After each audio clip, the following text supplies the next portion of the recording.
This is Dan Schneider on this Dan Schneider video interview. The subject is poet Robinson Jeffers. We will be talking about his life and times and career and poetry with three experts, and that'll begin in a moment. The subject is American poet Robinson Jeffers, his life, career, and poetry. I have three people who will be speaking about him. In the upper left hand corner is Geneva Gano. She represents the Robinson Jeffers Association. If you could tell me a little bit of background about yourself, about what drew you to the work and life of Jeffers, and also a little bit about the association. Sure. My name is Geneva Gano, and I am the current president of the Robinson Jeffers Association.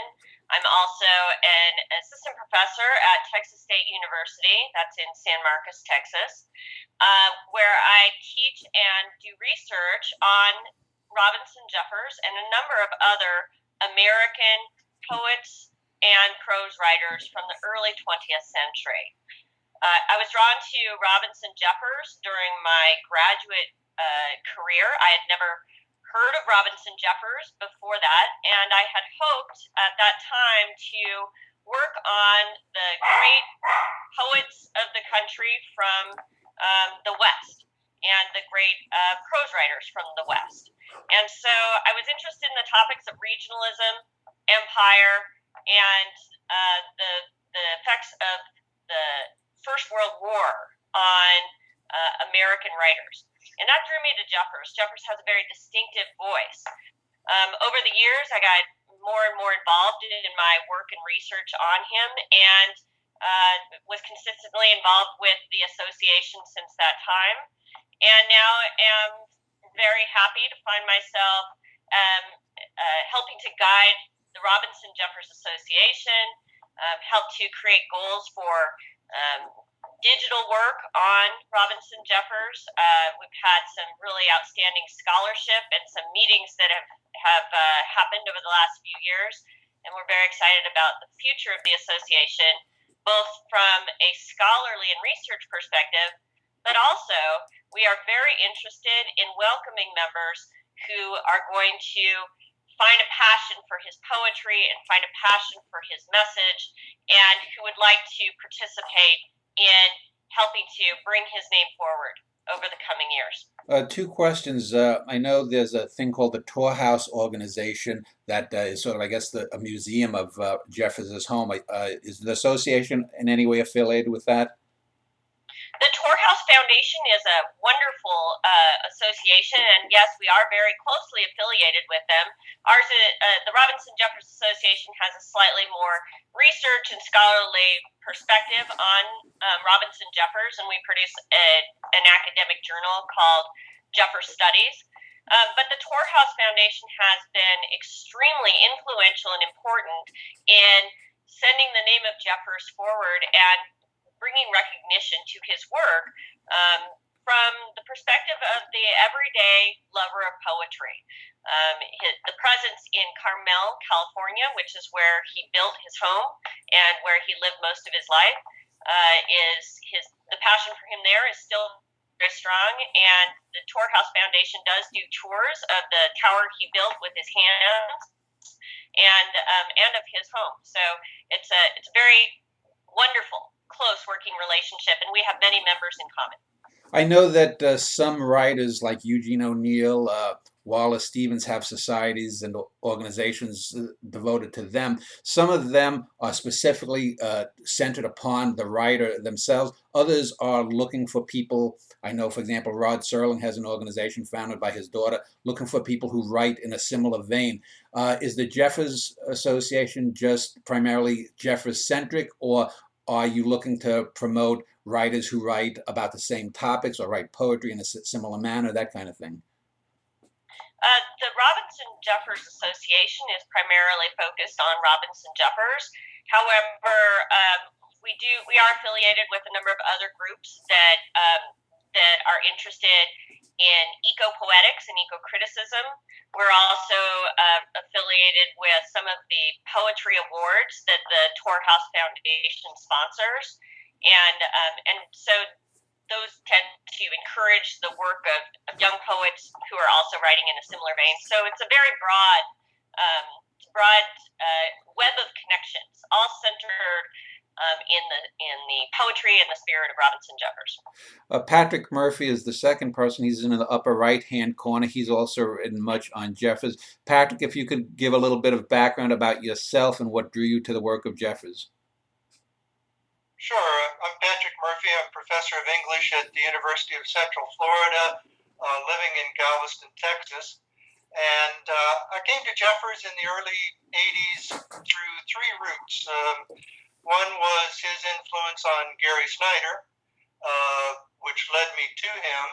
Two, my interest in modern American long poems, which I ended up doing my dissertation on and included a chapter on Jeffers' couple of his long poems. And then eco-criticism, which was just sort of getting off the ground in those days.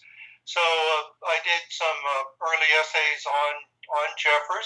I also introduced him to the Conference on the Fantastic in the Arts, mainly because they had a call for papers in which they made no mention of poetry, which irritated me. And so I went and delivered a paper on the double acts there. And published on him in the 80s and 90s mostly, and then continued to include him. I've been department chair for about around 7 of the last 10 years, so I haven't taught too much, but I always include Jeffers in my course on modern American poetry. And I do really think that students today are very receptive to Jeffers' message and Jeffers' ideas. In fact, I would argue that he has been continuously relevant, although not appreciated adequately for that. So I continue to include him, although of late I've more been working on fiction and nonfiction. Okay. At the bottom of the screen is Tim Hunt. I know I have the Selected Poetry of Robinson Jeffers, a book that Tim edited along with about a dozen other books of poems and a few bios and whatnot of Jeffers. Tim, if you could give a little bit of background about yourself, what drew you to Jeffers. And I know, if I recall correctly from an email, you wanted to talk a bit more and be sort of the point person to talk about his poetry and his technical innovations a bit more. So first, a little bit about what drew you to Jeffers and where you're coming from. Well, I grew up in Northern California, north of San Francisco, in small towns, rural areas that had very little to do with the Bay Area as such. And one of my high school teachers had actually been a boy in Carmel and spoke of Jeffers one day. And I noticed the name on the spine of a book in the library when I was crawling around looking for something to read. Picked it up, opened it up to a tiny little poem, which is in fact not a very good poem, called Hand. And it was like, oh, this is worth reading. Because up to that point, I had no use for poetry. It seemed rhymed drivel, that we were supposed to sing, song, recite for teachers, and I hated it. So I started reading Jeffers when I was 16. So that's, 50 years ago. Went off to a place that I thought was called Ithaca, New York, thinking that all of my professors would be in love with this wonderful poet.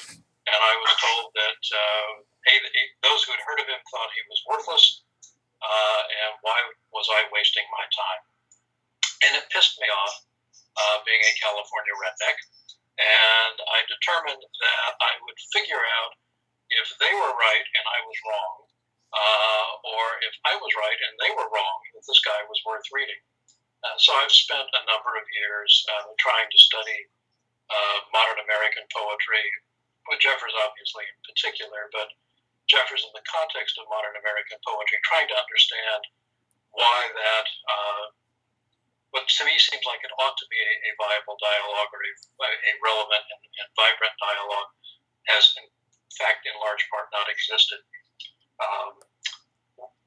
Geneva was talking earlier about the Jeffers Association, which I was one of the founding members of that some years ago, as part of the American Literature Association organization. So it was initially very much aimed at that kind of building that scholarly discourse.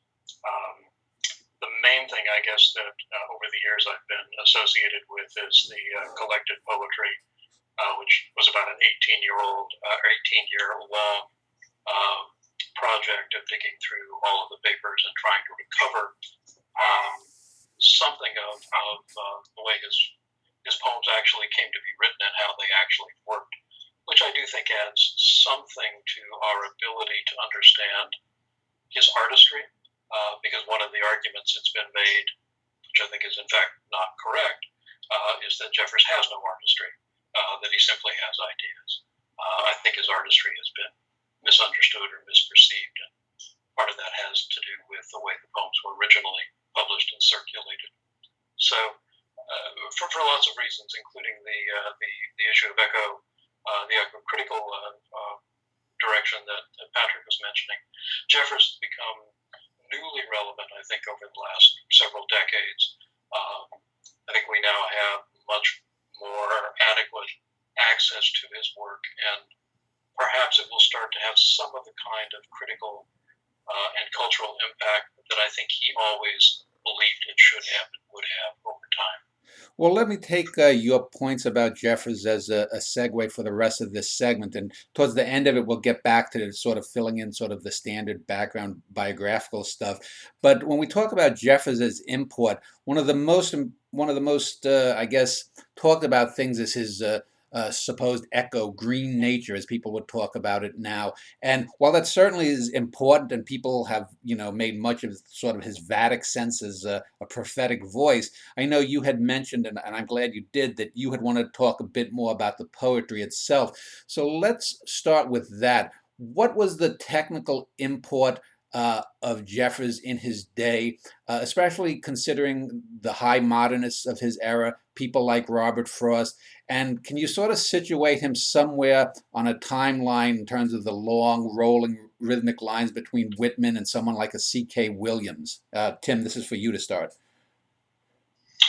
Well, Jeffers claimed that he had little interest in Whitman. I think if you look carefully at the early manuscripts and some of the correspondence, that wasn't the case. Yeah. He was certainly aware of Whitman's voice. I think what it comes down to, maybe runs something of this sort. Jeffers is a direct contemporary of Ezra Pound, William Carlos Williams, T.S. Eliot, Wallace Stevens. He's part of that generation. In 1936, in the intro to the modern poetry reissue of Roan Stallion, he says he decided not to be a modern in the year 1914, so just after he'd moved to Carmel. He says that his more advanced contemporaries, by which he means Pound and Eliot, were at that point busily imitating each other, which is a kind of interestingly satiric remark. And then he deflates himself by saying, well, I was still imitating dead men. And then he notes as the dead men Shelley and Milton. If you go back to the original manuscript of that, when he handwrote the draft of that particular introduction, what he originally wrote was, while I was still imitating Wordsworth. And then he crosses that out very aggressively and decorously writes above it Shelley and Milton. And I think that's also very telling, because we want to put him in an American context. Whitman, C.K. Williams are certainly good bookmarks there. But Jeffers himself thought of himself equally as part of the British tradition, and was deeply invested in Wordsworth at a time when it was unfashionable to be so. That's part of the reason why I think he tries to hide that. There's an inscription for an early version of Californians where he writes to a friend, might not these poems be considered first impressions of the California coast under Wordsworthian auspices? So the Wordsworth connection is very important in terms of how he relates to region and to the people who embody and express that region. So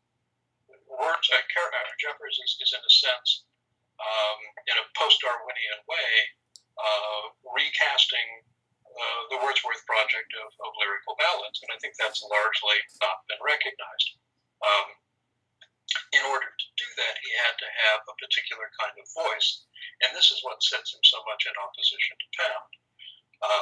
Pound was very interested in intricately composing writing on the page, and it was often very musical writing, very, very rich in its music.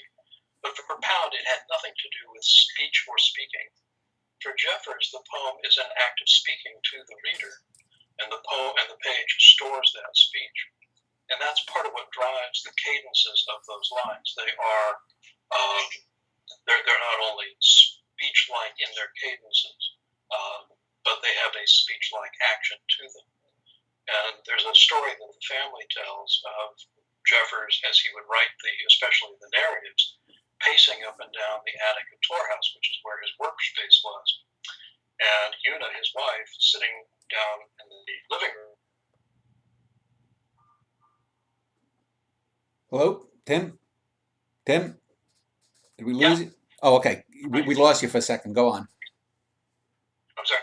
So he would pace, and then he'd sit and he would write the passage. And if he sat for too long, Una would take a broom and pound the floor under his feet and yell, "Pace, Robin, pace."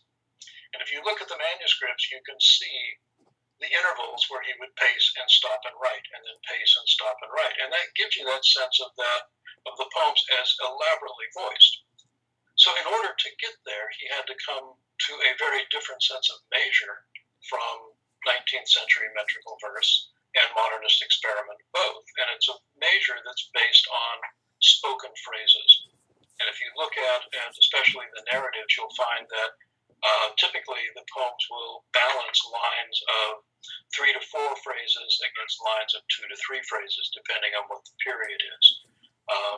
And so in his mind, he never wrote free verse, although he's often been said as if he, or spoken of as if he did. In his mind, they were organized by these sort of phrasal blocks that were very carefully manipulated and managed, and that are very musical once we allow ourselves to hear them.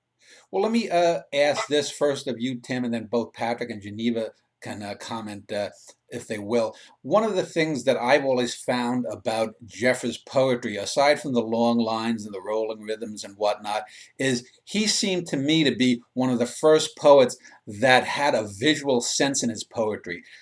Famously, Hart Crane wrote about Chaplin-esque, Charlie Chaplin, and he used some early silent cinema motifs within a lot of his poetry. I have a sense that Jeffers may have been influenced by some of the cinema, because if I look at his bibliography, I'm looking at his first couple of books of poems were, as you say, in that more flowery sort of sense. And then there's a gap of, over half a dozen years or more between the books. And he comes out with Tamar and Other Poems, which was really, I guess you could say, his first landmark book. And I just want to read just the first couple of lines from a poem, Night. It goes, "The ebb slips from the rock, the sunken tide rocks lift streaming shoulders out of the slack, the slow west sombering its torch." I get a very good sense of imagery, the hawk and the cliff and this. It reminds me very much of German Expressionism. I'm wondering if you, Tim, or anyone else has ever explored whether Jeffers had seen a lot of the silent films of that era, because it seems to me his imagery of the earth has a very dreamlike, almost nightmarish quality in the way he describes things so vividly in ways different than anyone else in poetry up to that time had. Was he influenced in any way that you know of by film, especially maybe German Expressionism? Not that I've ever seen any evidence of. There's no mention of it in the correspondence. He seems to have been particularly not interested in the music of the contemporary music of his era. He wasn't, like many of his modernist peers, deeply involved in painting. But he was a student of German literature, and especially German Romanticism. So, you may have a sideways kind of connection.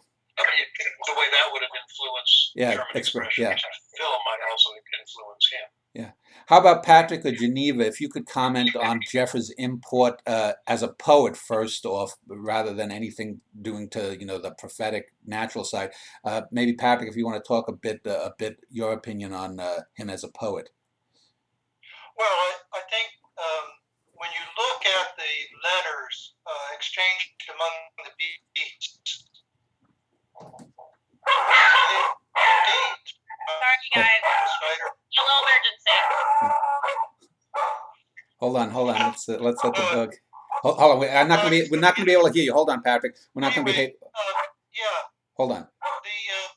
the letters, they're very interested in Jeffers' style. They're very interested in his poetics. And I think because they are not only looking for themes and messages, but they are looking for their alternative to high modernism. And they see Jeffers as a stylistic one. At the same time, they're also comparing him particularly with Williams in the development of Patterson, which is going on at the very time that they're writing. But they're also looking back. So I think they're interested, for instance, in possibly a connection between Jeffers and Gowan, or Jeffers and Gerard Manley Hopkins. And Ginsberg, of course, is also famous for the long line and a sense of breath. Yeah. And so I think you see where Schneider's doing the exact opposite. He's into the really short line initially, but Ginsberg is into the long line of the breath. And if you take a look at some of his poems, even the shorter ones, you'll see line lengths and rhythms similar to some of the things that Jeffers is doing. And they go on. I was surprised actually at how much attention they gave to Jeffers at that point. But they were, because it was in the mid 50s and early 50s, and he was not popular then as a result of the war poems. And so they were looking past the Pound Elliott thing at Jeffers aesthetically as well as politically. I think too that part of his imagery may come also from his association with his peers, people like Mary Austin, D.H. Lawrence, who at the time Jeffers was writing were also very attentive to landscape description in prose. And so if you look at that kind of detail, you see it coming up there as well. So I think when we look at the aesthetics of poetic imagery, we need to look across. Because one of the things that Jeffers was concerned with was not letting the novel steal all of the interest from poetry. It is also a concern of the modernists, but Jeffers went at it in a very different kind of way. And there's also the fact that long poems were popular among the masses in the 1920s and 30s, and so we tend to look at just what the modernists were doing, but actually those weren't the people that the public was reading. There's another person I think we ought to look at too in regard to imagery, and I don't know if Jeffers ever communicated with her or not, but Marianne Moore, who was also extremely concerned with precise, accurate detail, especially in her depiction of animals. But, also had that kind of imagery where initially the animal looks like it's some other kind of biological entity. Or in the case of the octopus, where actually a glacier is treated as if it were an animal. And we see that detail, what I would call a referential kind of detail coming out in the aesthetics. Yeah, Jeffers was more in the moment there. He wasn't with all the elusiveness of the high modernists. He wasn't. He was directly putting what he wanted to say right out in front of the reader to have a firm grasp of. Geneva, do you have a comment on Jeffers as a poet? Sure. So this idea that he has these images, I think, to me, comes from this sort of mystic vision that he sometimes sort of felt like he had. I think sometimes he talks about in his letters and elsewhere about seances, about ecstatic dance or ritual dance. And I think that when we talk about Robinson Jeffers as a poet who is interested in image and the visual sense, it's very difficult to also sort of think of that as somehow opposed in Jeffers to his oral sense, to that orality of his poetry. Sort of in a way, what Tim was saying about the breath and how the actual physical sensation of breath, and actually actually the walking, right, the pacing, that these are somehow integral to understanding his poetry, I think is a really fine insight.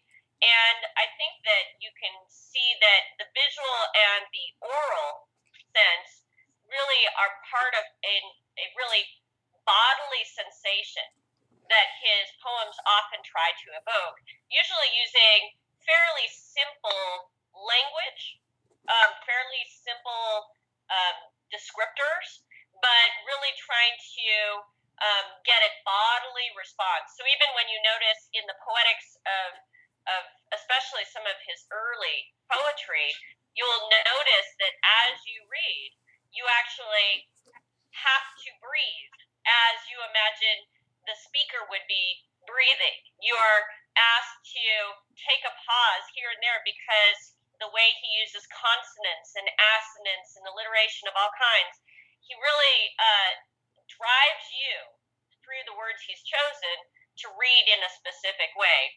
And I do think that his interest in the bodily ecstasy of seance or of ritual dance, as in his New Mexican poem, or of Tamar's dance on the shore, right? He's actually very interested in dance, and there could be many reasons for that, in a way that I feel like is an even more productive way of thinking of his poetry as deeply bodily.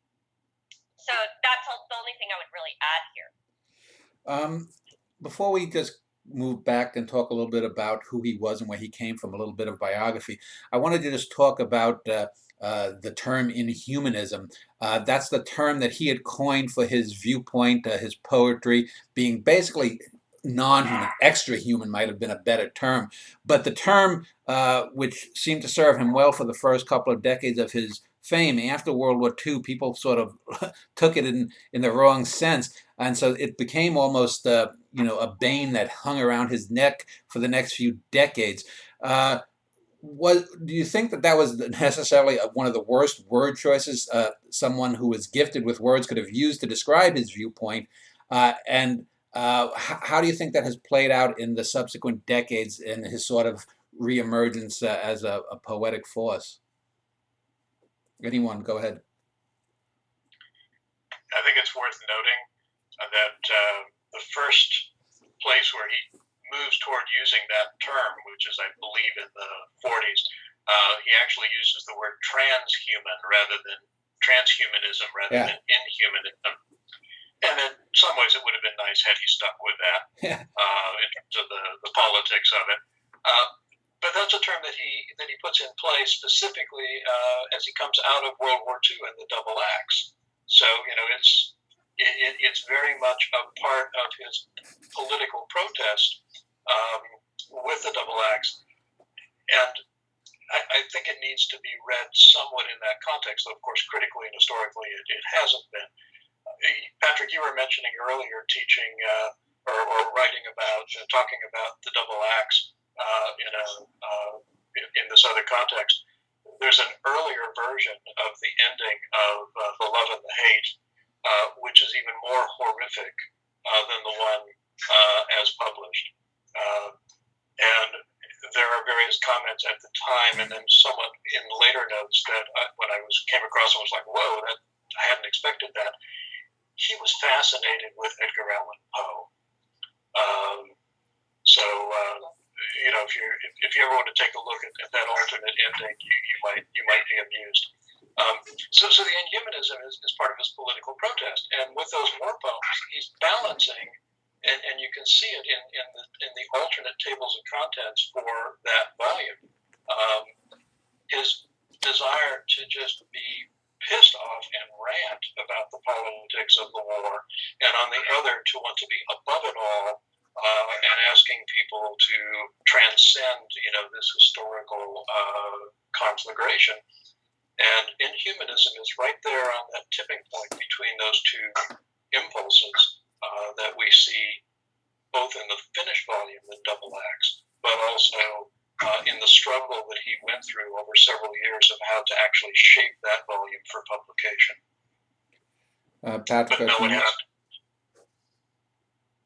I think that I think that that's a good point. Is that I think there's a couple different ways that even Jeffers probably interpreted that term.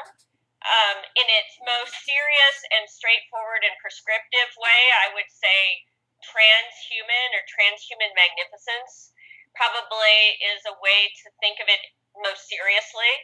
I think that there was also the both kind of funny and sort of tongue-in-cheek way that I think he also could use such a term, and perhaps also a little bit angry kind of way, where you might see this word inhumanism mean something more like a reaction to humanism, like a rejection of the philosophy of humanism, which causes so much suffering from Jeffers' perspective. So I think that personally, I kind of sometimes I see a lot of humor in Jeffers, actually, especially in his private voice, not necessarily his most public voice, but you can see it in his poems too, especially his poems of occasion, right? The poems of occasion that respond to particularly the coming of the Second World War and others, where he's actually a very funny man with a dry sense of humor, and sometimes when I read that word inhumanism, I think his critics have taken it much more seriously and bitterly then I think it's really possible to understand Jeffers actually meaning it. He was a very sympathetic, kind, and emotionally sensitive man who hated to see the suffering of anyone, or anything, right? And so, in part, I think inhumanism for him meant not just something to shame and belittle others with, but rather to remind himself as well that the world is larger than any single part of it. It's a whole system. Yeah, I just, if I could chime in, one of the things is transhuman magnificence. The transhuman was the adjective, and the magnificence. All of the other terms that we would probably use today, ecocentrism, non-anthropocentric, weren't in currency. A lot of the terminology that might seem more felicitous now wasn't there. But the other thing I think is the importance of the idea of an ism. In other words, that this is a philosophical position that has to be worked through and thought through in order to be developed. It's not an attitude. And I think some of the people that wanted to just attack him, like what Geneva was saying, they wanted to turn it into an attitude, like hating people, as opposed to a philosophical position such as ecocentrism and thinking beyond humanist people first, recognizing that when you put people first, you end up killing them. You don't actually save. You put people first and you destroy the environment, you kill the people along with it. It just happens to be collateral damage instead of direct damage. And I think Jeffers realized that way ahead of a whole lot of folks. Let's just talk a little bit about his background. He was born in 1887 in Western Pennsylvania. His father was a religious man, a minister. Did he come from that severe Anabaptist strain that's so prevalent in that country, or what was his familial background? Geneva, if you want to go first. Well, I'm not really an expert on his familial background, so let me defer to the others. Wasn't his dad a Presbyterian? Yeah. His father was a Presbyterian theologian who taught Old Testament history. But I don't know how that relates to the Pennsylvania region or anything. No, I was just asking. So was his family then, I guess, middle class of that era? Yeah, or upper middle class. They had enough money to travel in Europe. Jeffers was sent to European boarding schools as a boy, so he was educated in his school days, mostly in Switzerland. His father would move him from one school to another in Switzerland. So he'd move him from a German-speaking school to a French-speaking school and around so that he would learn the languages. And as soon as he'd learned the language, they'd move him to a new school. So he described having a rather lonely childhood. He says his father beat Latin and Greek into him, and he seems to have meant that rather literally. So he's thought of as a kind of a West Coast primitive at times, living out there on the headland of the coast. He was, in fact, a very cosmopolitan person and deeply educated. He did graduate work in German literature. He did graduate work in biology. He did graduate work in forestry. He may have wandered a little bit intellectually trying to find his basis before he ultimately wound up in Carmel, but it made him a much more broadly educated figure than he's sometimes given credit for being. I sometimes joke that he has the education that Pound pretends he had. And I'm not sure that that's quite true, because Pound, of course, was very well educated too. And I don't mean to demean Pound, who I admire greatly, in spite of certain problems. But Jeffers is a peer with Pound in terms of his upbringing. Patrick, did you have anything to add? Well, just actually, if you're looking for the Pennsylvania influence, you got to go talk to HD and Pound, who are from the other end of the state, and HD's tie in with the Moravians. But it seems to me that Jeffers, we're going to get more out of his philosophical training and self-education than we are out of formal religion, I think. Let me then just talk briefly about his personal life. He, famously, it was a scandal at the time. He met his later wife. She was married at the time, and they had an affair when he was going to college. We talked a little bit about some of the issues during World War II. And Jeffers did end up on the cover of Time magazine. I think it was in the early 30s. I think Patrick had mentioned that people were reading long poems at the time, and certainly long narrative poems like Jeffers. Certainly, what was his life as a quote unquote poet? Was he a bestseller? Was he someone who, in this day and age, would probably have ended up on People magazine, say, or people, if this was a century ago, would people have been, interested in his personal life just as he was writing too? Was he, fairly well known to, the literate masses?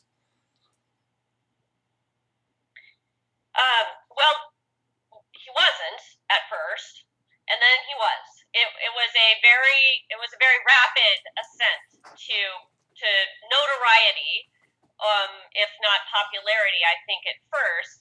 And this would correspond with the publication of Tamar in the early 20s. That particular poem was his career-making poem. Now, of course, as you noted before, Jeffers had been publishing. He'd been publishing poetry since he was enrolled at Occidental College, and he, I think, had at that time already really started thinking seriously about writing poetry, though perhaps not as diligently actually doing that. But he was publishing, and he was moving towards a career in writing. And a career in poetry, most likely. So he was unknown, really, to anyone for a while until the publication of Tamar.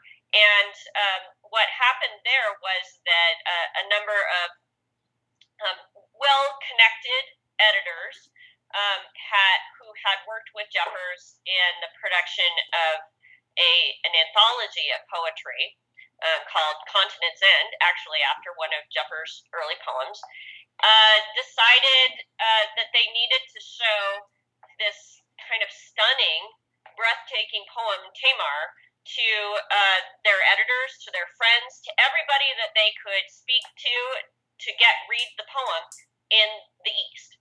And so even though Jeffers himself didn't leave the house and may have been, already decided that he was not a modernist, he was made successful due to modernist connections and networks. And so people like James Rorty and John B. F. Taggart started to spread his name, started to spread his writing in the East and in New York City. And it was with the sort of power of Tamar and the sort of challenging, surprising, and very modern and frank sort of discussion of sexuality, incest, violence that the poem has embedded in it that really surprised and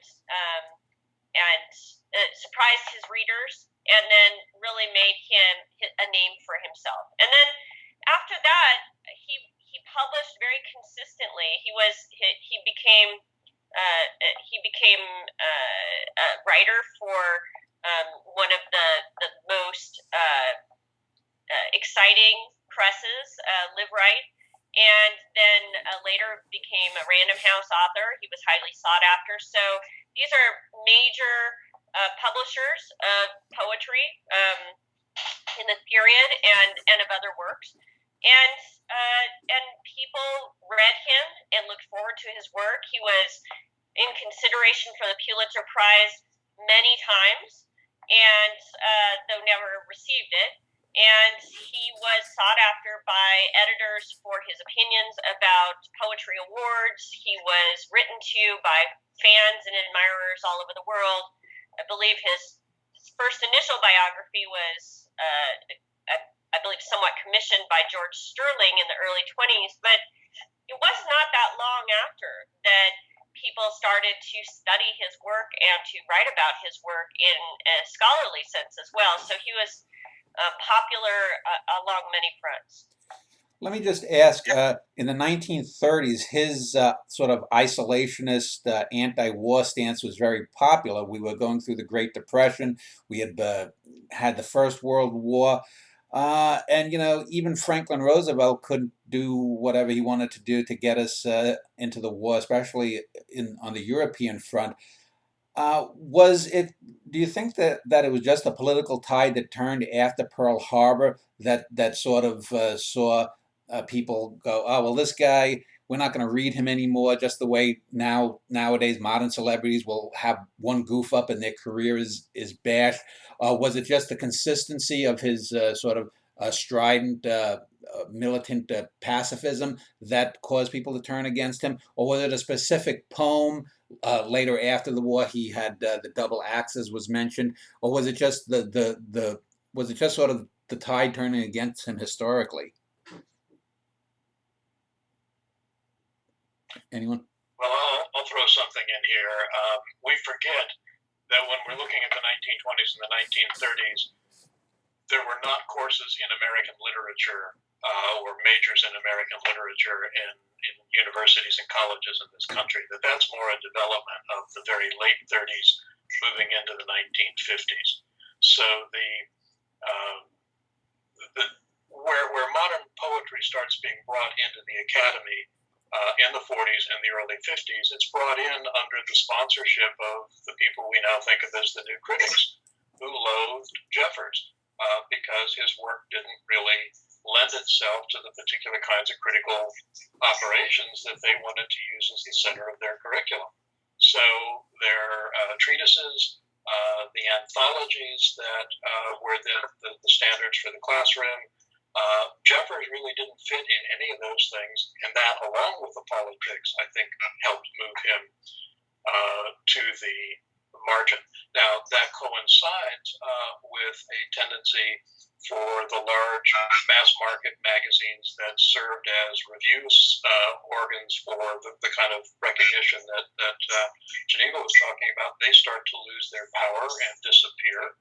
and essentially the reading of poetry becomes more and more an academic matter. So then it matters suddenly in the 1950s whether Jeffers is canonized academically, because if he's not, then he's marginal. That's another strand of what was happening, and it really isn't until a variety of new sort of critical ways of thinking about poetry, poetics, and modern literature, including the environmental literature, Patrick, that you're so familiar with, that those start to become more prominent, that we start to be able to leverage Jeffers into a genuine academic dialogue. I mean, there was important work done over the past several generations that had almost no impact academically. And I'm thinking of, for example, Robert Brophy's book, Myth, Ritual, and Symbol, which most people who are interested in Jeffers see that as foundational, as one of the works that you have to consider, that you have to learn from. But it had no academic audience, even though it was published by a university press, because it didn't fit any of the current academic discussions about poetry. That is gradually changing. But that's the other thing that we have to keep in mind here. It's not only the politics, it's not only the pacifism. It's just that the whole literary political landscape changed.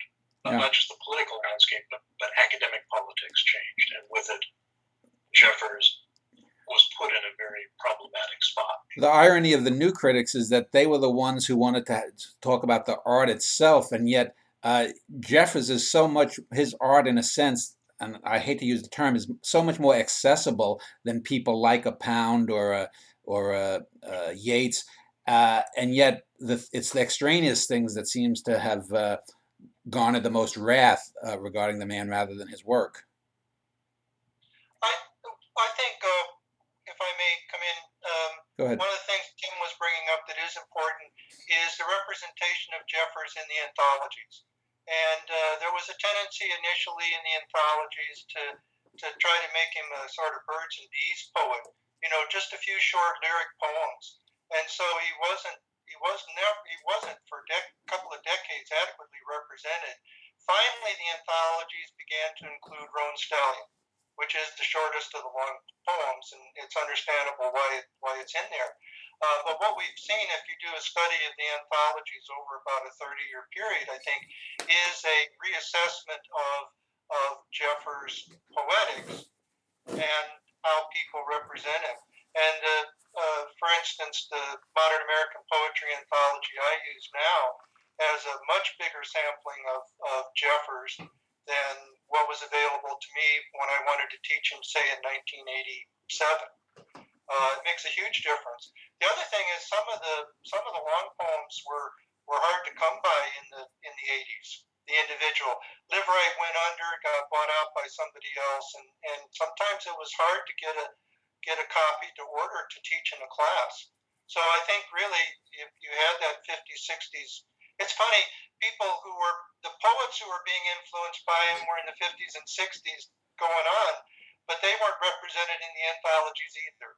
And then after Earth Day 1970, we start to get Jeffers coming back into attention at the same time that the poets he's influenced are also starting to get recognized. And I think the development and changes in American studies are a factor too. And the interest in Western literature, the Western Literature Association, that this is an element as well. I mean, in the 50s, American studies was all about Puritanism. Well, none of those people were going to be caught reading Tamar. Probably not. Go ahead. Or perhaps they should, right?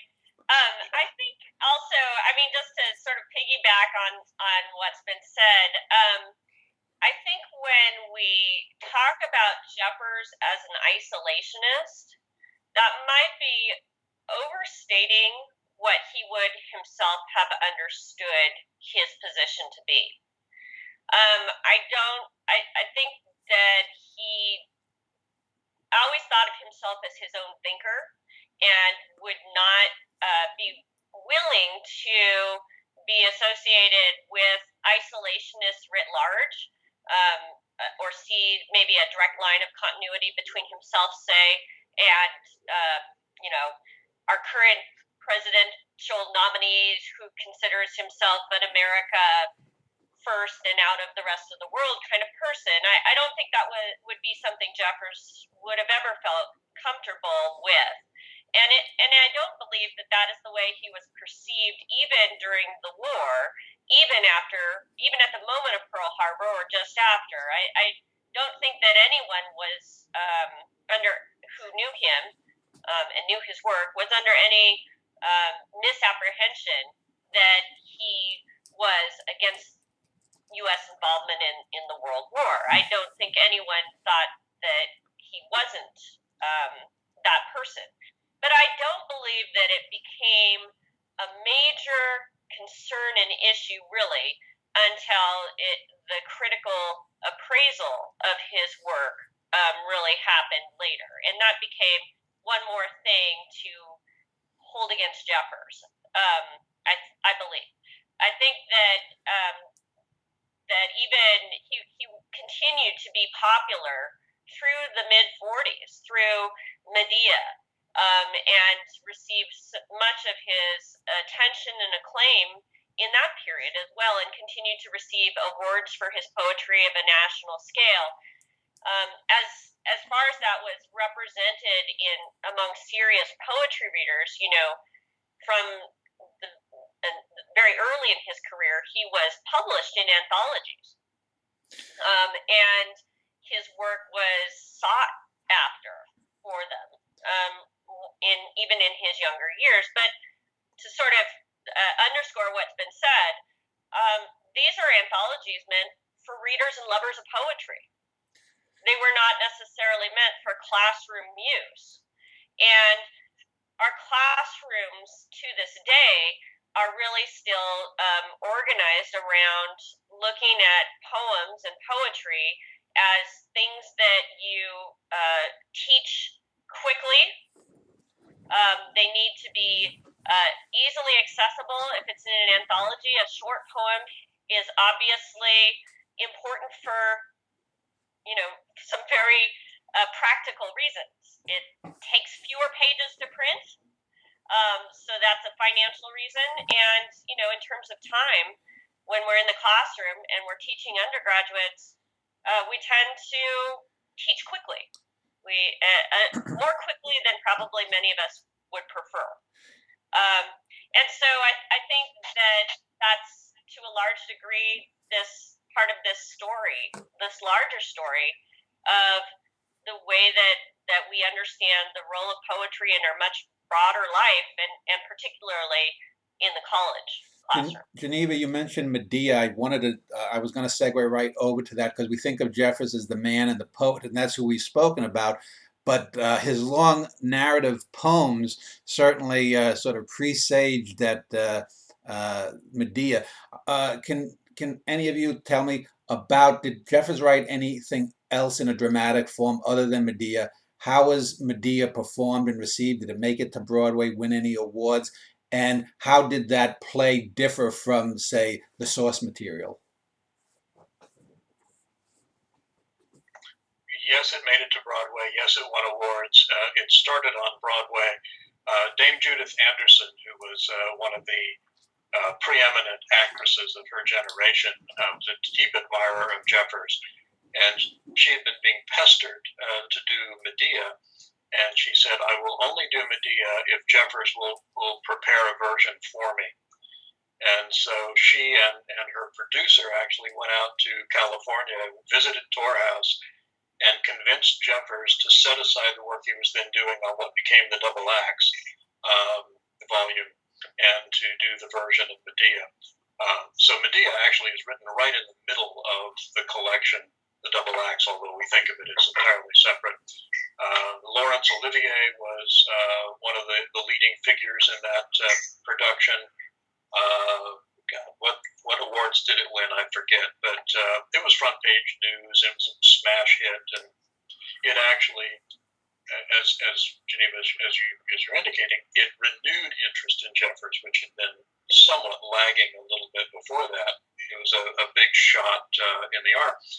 And it was a major problem for Random House, oddly enough, because Jeffers had submitted the double acts manuscript to Random House before Medea opens on Broadway. And Jeffers' editor, Sax Cummins, reads it and sees some of the comments about Franklin Roosevelt in the book and writes this 4 or 5 page memo to Cummins, where it's basically gasp, gasp, gasp. What are we going to do? We don't want to be associated with some of these comments. And they write Jeffers back and say, "Oh, our dear friend Robin, we love you and we love your work, and for the sake of your reputation, might you moderate a few of these comments?" And that's exactly the point. 2 weeks after that letter goes out, I think it's about 2 weeks, Medea opens on Broadway, and suddenly it's a major success. And now Random House's sort of attempt or desire to sort of hedge Jeffers back in is seriously undercut, because now he's a front page New York Times celebrity. There's a lot of stuff to be looked at there that hasn't been examined yet. And if people are interested, take a look at the piece that he wrote. He was asked to write a piece for the New York Times when it came out under the title "Poetry, Gongorism, and 1,000 Years." He's writing Poetry, Gongorism, and 1,000 Years at exactly the same point where he is writing the preface for the double acts. And if you look at the manuscripts, there are passages that go back and forth. Nobody's ever really thought about these things as one larger meditation on poetry, fame, and poetics, but that's actually how they ought to be read. So yes, it was a meteoric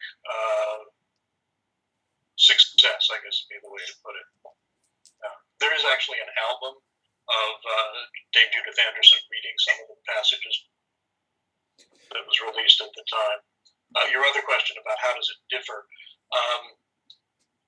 Jeffers, and there's some manuscript stuff that shows this, was very interested in Stalin at this point. And he thought of Stalin and Medea as being from the same region. And so there are aspects in his own thinking, where he's meditating on the problem of the Soviet bloc and Stalinism and Medea. So there's a kind of contemporary politics that are buried underneath that poem that you don't see on the surface of it. I mean, politics in his head, not in the final version. But in his mind, what he was doing is he was paring that poem down, or that play down, to the part of it that remained culturally and psychologically viable in a non-ancient Greek context. So, there's certain aspects of the original play that are set aside in order to get at what he thinks is the gist of the matter. Patrick, do you have a comment? No, he's exhausted everything I knew and then some about that play. Well, let me just ask then about the final years of Jeffers' life, and then in the next segment we'll talk about the poetry again. His wife died in 1950s. I saw about a year or two ago on YouTube a documentary from the late 1960s from, I think, a California public television station. I don't know if it's still online. I haven't been able to find it, where Jeffers' sons were basically talking about Jeffers' last decade or so, that he just sort of was in his own world. He sort of clammed up, the idea of him being this recluse, building tour house and just going up into his rock castle there. What was is that sort of stereotypical? Were his sons sort of adding to the legend there, or what is known about his final years, and how did he die? What did he die of? Well, definitely natural causes. Just sort of heart failure in Geneva. Do you remember? Yeah, I mean, heart failure in a broad sense, I guess. Yeah. Natural causes. There was no clear cause of death. He was, I believe, we would say he was depressed after the death of his wife, and that's something that stuck with him until he died. He did not. He always missed having her, and survived her by by many years. So that was hard for him, I think. He did have his family around him. He had his grandchildren around him. His son and daughter-in-law lived with him, and that was gratifying for him. He was very family-oriented, and I believe that he got life from having these people around. Interesting, other things that were interesting about Jeffers after his wife died, and his wife, was also very much part of his career. She was an inspiration, of course, as he says, but she also helped him to decide who he needed to write letters to, where he should submit his work, and she gave him very practical feedback about how to receive different individuals. And when she passed on, a lot of that work, not all, because he was still able to find some people to answer some fan mail for him, but he had to make a lot of his career decisions himself. And one of the things that I've noted is that in his last 15 years, he actually offered poems to magazines and journals, when in his younger years, I think he felt like he really was a book-length kind of poet. And I think that changed after Una's death. And I think his relationship to his public may have changed a little bit too. As he got older, his eyesight got worse, and physically he was not as strong as he once was, clearly. But I think that he felt like a lot of the important work that he'd been driven to do, both personally and with the encouragement of his wife. I think he felt he'd done good work, and I think he also felt that he wanted to be a grandfather and a steward of the earth, and he looked forward to passing on when his time was finished. So some of his fine poems are written later in life, but also I think he didn't feel the need to craft his reputation any longer. Well, let's end at that, and in the next segment I want to talk about his poetry, both literarily and also thematically, and we'll do that in a moment. The House Dog's Grave, Haig, an English Bulldog, by Robinson Jeffers. I've changed my ways a little. I cannot now run with you in the evenings along the shore, except in a kind of dream, and you, if you dream a moment, you see me there. So leave a while the paw marks on the front door, where I used to scratch to go out or in, and you'd soon open. Leave on the kitchen floor the marks of my drinking pan. I cannot lie by your fire as I used to do on the warm stone, nor at the foot of your bed. No, all the nights through I lie alone. But your kind thought has laid me less than 6 feet outside your window, where firelight so often plays, and where you sit to read, and I fear often grieving for me. Every night your lamplight lies on my place. You, man and woman, live so long it is hard to think of you ever dying. A little dog would get tired living so long. I hope that when you are lying under the ground like me, your lives will appear as good and joyful as mine.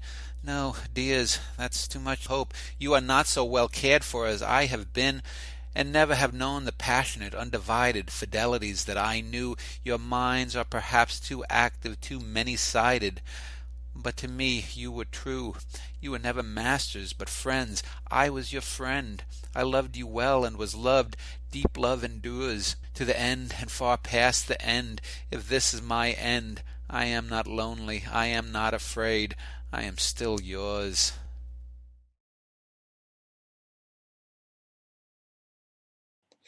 In this segment, I want to talk about the poetry of Robinson Jeffers. I want to go through chronologically. I'm going to use Tim's edited book, The Selected Poetry of Jeffers, to do so.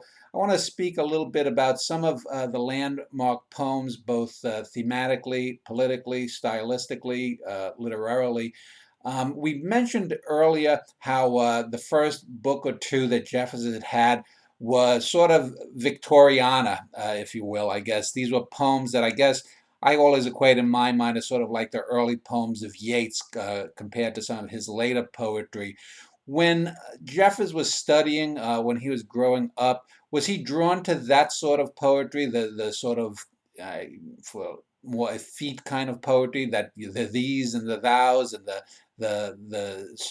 what and how did he make that internal switch onto the poetry that we now more associate with him, the long lines, the rolling lines, the rock and hawk imagery? Tim, if you want to start. Well, I think he starts with that kind of poetry because that's what all the poets of his era started with. That's what you read and that's what you imitated when you were a teenager who wanted to be a poet. And like Pound and Williams and Eliot and so on, Marianne Moore, they all eventually moved out and beyond that. You talked about the gap between Californians in 1916 and Tamar in 1924 earlier. And for a long time, we just had that gap. It was just like this 8-year abyss between these two books where what happened. It turns out that many of the poems that he wrote in that interval actually survived, but we didn't know it. And they were under sort of lock and key at Occidental College, and the person who donated them said they could not be opened until the centennial of his birth. But we now actually have all the intervening steps between Californians and Tamar, and they do in fact show kind of step by step, and that's I use that metaphor very literally, how he moves away from the very conventional, very tightly controlled and conservative metric of those early poems to the very dynamic language of the later work. And we had, I think, originally thought that it had to do with his development of his lyric voice, but in fact the poems show, I think, pretty clearly that it has to do with his commitment to writing narrative and needing to find a different measure for the narratives, one that wasn't as constrained. And that then once he breaks through to that voice in the narrative, then he starts applying it to the shorter poems as well, and it becomes then the style that typifies the rest of his career. Patrick or Geneva, any comment?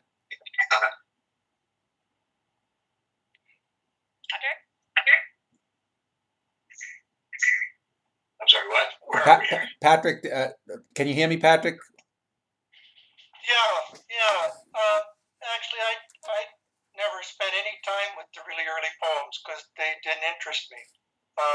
But just one thing, although he's breaking with the major Victorians in terms of style, it's useful to keep in mind that they wrote really big, long poems, book-length poems too, and so that as a mode of poetry, he doesn't abandon that. I think it's that interesting process of the poet finding his own voice in the same way that musicians do, frankly, that you start off by imitating other people until you get good at the technical aspects, and then you start to experiment until you come into a voice that feels authentic.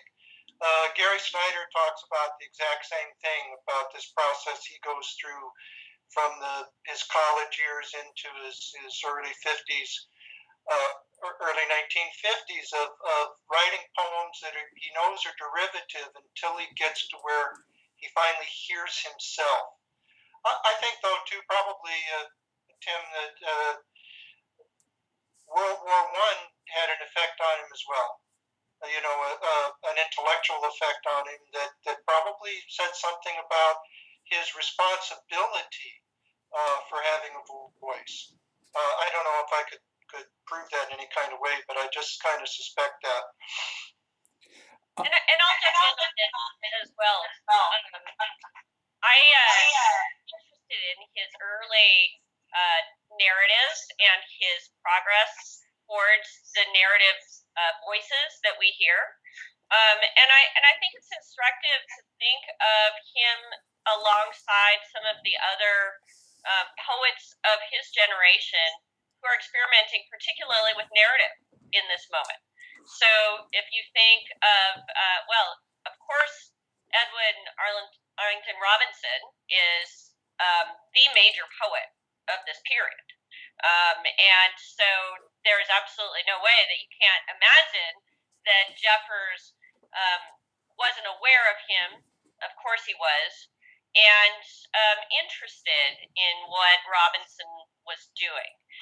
You can also think of Robert Frost, whose books started becoming quite well known and quite popular just before Jeffers did. And Robert Frost in this period also was primarily writing narrative poetry. Yeah. He also wrote shorter lyric poems, but the serious work, the most acclaimed work, was narratives. And it was a kind of an interesting kind of narrative. There were, of course, elements from the Victorian narrative, which was the great kind of poetry for a serious poet. And you can think of all of those, the great Victorian poets, and Tennyson and in the U.S., Longfellow coming immediately to mind. They're writing these long narratives that are trying to depict the important stories of the nation, stories that show a distinctive sensibility, a distinctive voice. And then you've got Jeffers, you've got Frost, you've got and I kind of would throw in Masters into this, even though his Spoon River Anthology is more of a cycle, right? A poetic cycle, but taken together could be thought of as narrative. And I think that Jeffers is looking to his peers who are doing the same kind of experimentation that he is. They're sort of thinking about what kind of meter they want to use and whether or not to use rhyme. They're looking at the real spoken voice of the real people, right? They're trying to all look at the smaller private lives of people rather than necessarily the grand stories of history.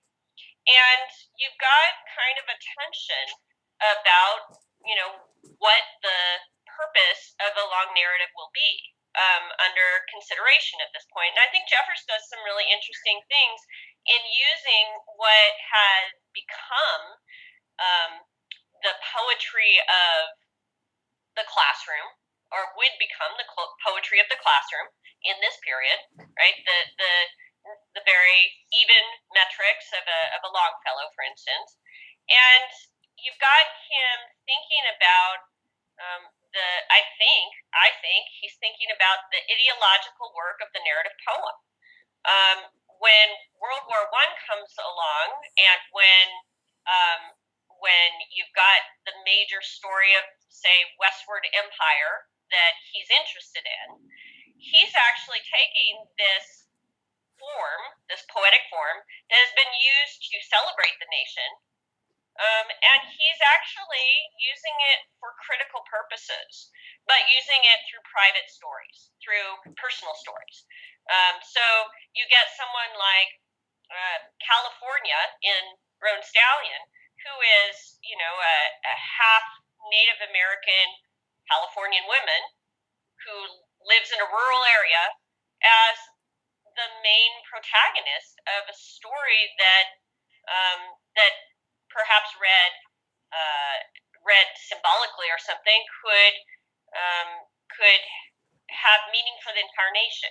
And I read Tamar the same way. I read the story of the fall of the House of Caldwell as really something of a parable for a nation that has acted irresponsibly. So I think Jeffers is trying to think about the purposes of his poetic forms and what he wants them to do as he's experimenting. Let me ask about influences again. I want to ask about poetic and prose writing influences. I had mentioned earlier the visuals that I thought might have been derived from German Expressionism in film. I wanted to just throw out a name that's almost never associated with Jeffers, but which, having read all of his poetry, I see direct links, and that's John G. Neidhart, who did The Cycle of the American West, and he also did Black Elk Speaks, and he would have been, I think, a few years younger, Eva, maybe coeval with Jeffers. I'm not sure the age. Uh, is there any hint that these long epic cycles, even though they were more traditional, formally speaking, than Jeffers, but we recently had the movie The Revenant, which is based on the poem Hugh Glass, the cycle, one of Neidhart's most famous poems. Did Jeffers ever know about Neidhart? Because there's a lot of similarities in the way they describe nature in those in those poems too. I'm not aware of him ever referencing Neidhart. That doesn't mean that he wouldn't have been aware of him. He was aware certainly of people like Stephen Vincent Benet, Yeah, Masters. So again, if the pattern is there, whether the individual connection is entirely there.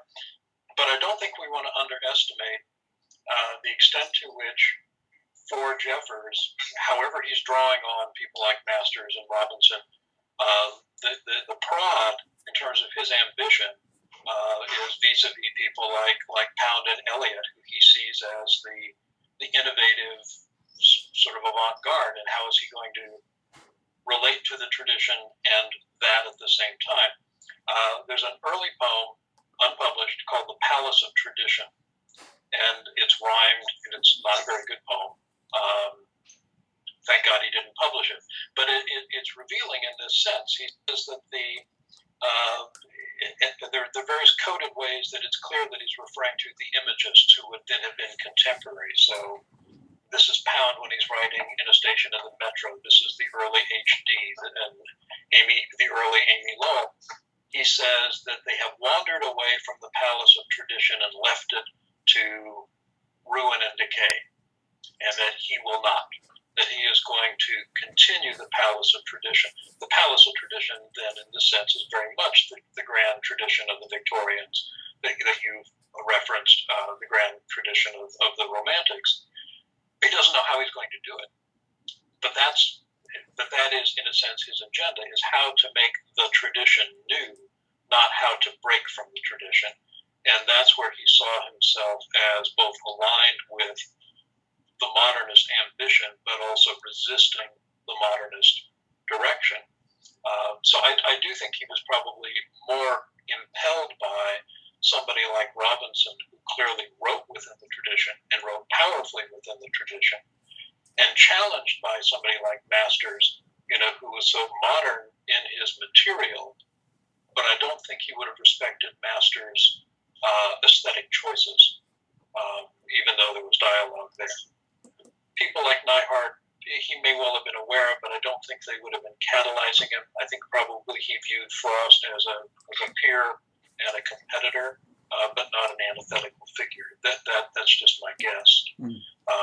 The poetic dialogues that he had were with people like Masters and somebody we haven't mentioned, and the St. Vincent Millay, who of course remains a formalist poet through her career, a formalist poet writing with strikingly modern and forward-looking psychology and thematics.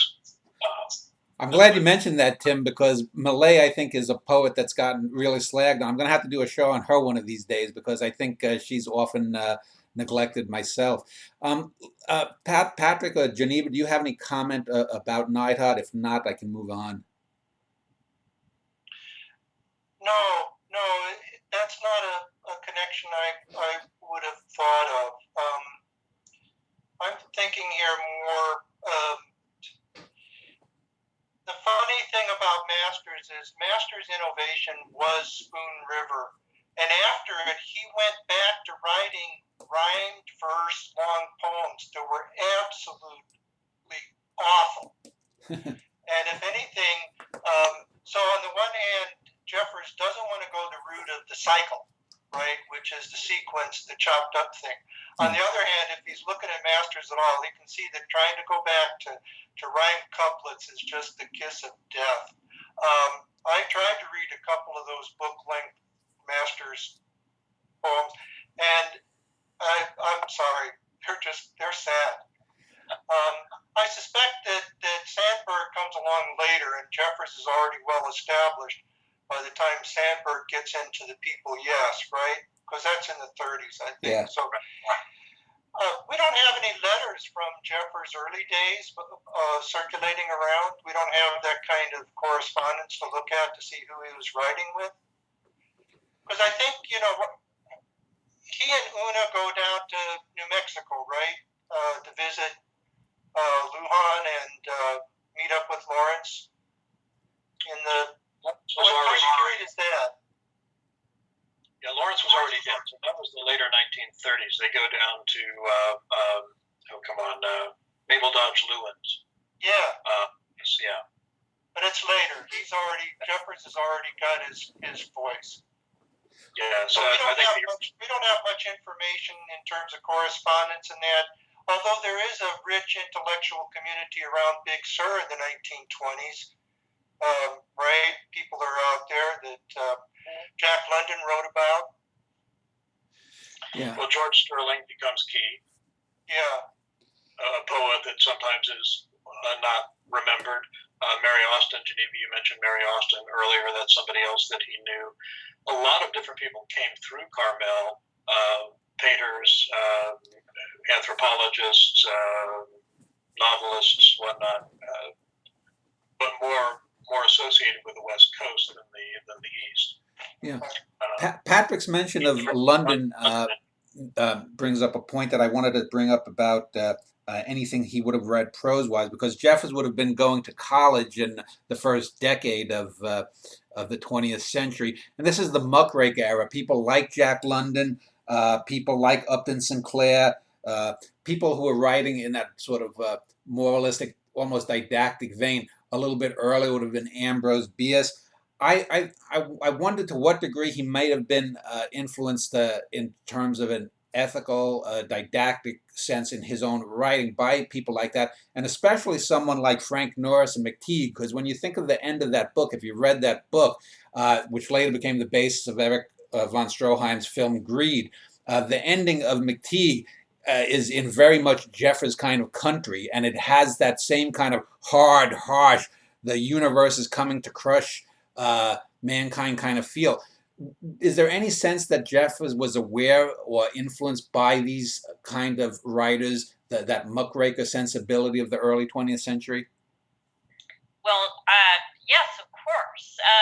I think that's absolutely indisputable. I mean, he was neighbors with Lincoln Steffens, who, of course, is well known as a muckraker. Yeah. And so he has that.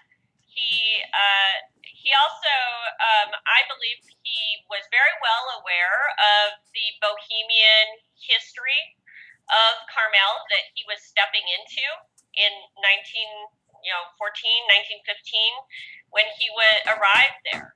He did not arrive to a town that was completely and utterly unknown at the very edge of the continent. He actually was stepping into a Bohemian village that had already an arts and crafts center and tradition. There were plays being put on in the forest.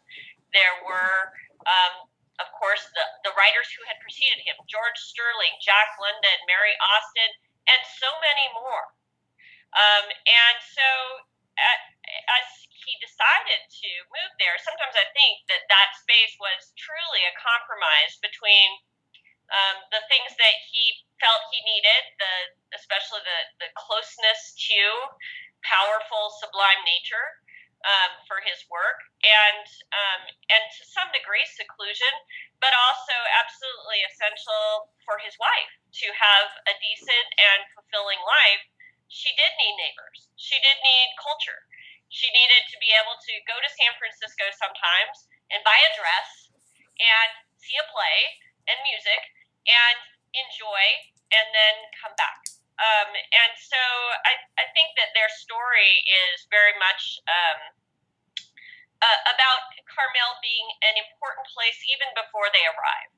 And then I also think that your comment about Norris in particular, but London as well, is really interesting and important. I don't really have a full answer to it, but I do think that you see that naturalist strain in Jeffers, which is not quite a realist strain. It's got a little more drama. It's got a little more fantasy.